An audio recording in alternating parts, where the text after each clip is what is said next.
is a book that starts out with explaining what hybrid is, and it then goes into some of the questions that are important for someone who's interested in teaching a hybrid course to address and to answer before they even think about designing their course.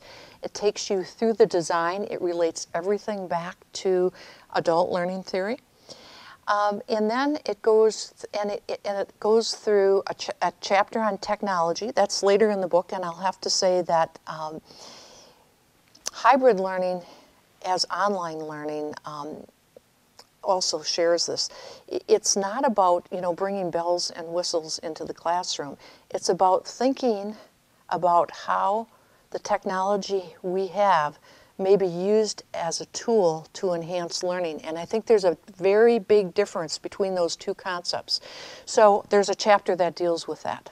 Okay, there's a chapter that deals with how to engage students in an asynchronous discussion. It's very different. It's not like, I'm really excited about something, I'm typing it in, but I may not get an answer for 24 hours or more. I mean, that's very different than a face-to-face discussion. So how do you engage students in that type of discussion, effectively engage them in it?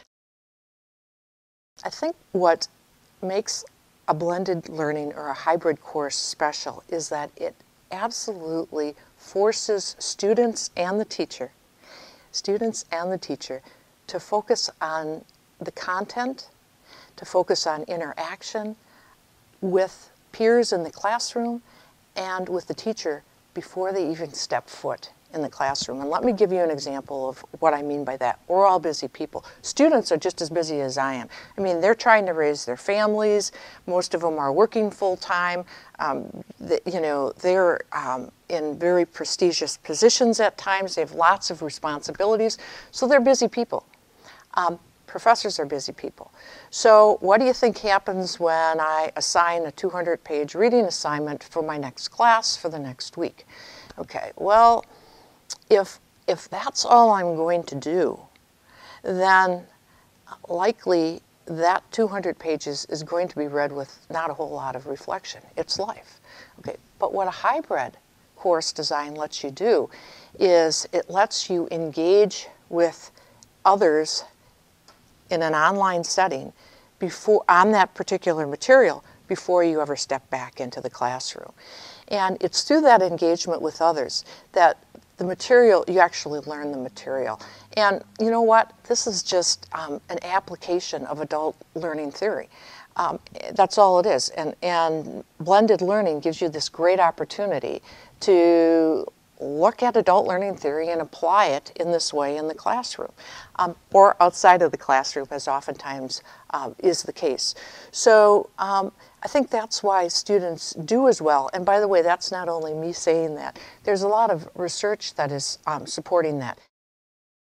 The meta-analysis by the U.S. Department of Education that came out last year highlighted how students learn actually more effectively in many instances in hybrid or blended learning environments and in online learning environments. There are probably over 350 studies right now that demonstrate that online learning and blended learning can be effective. I'm talking about effective learning. I'm not necessarily talking about satisfaction with that type of learning. I think there will always be those of us who really, really want to have that face-to-face interaction.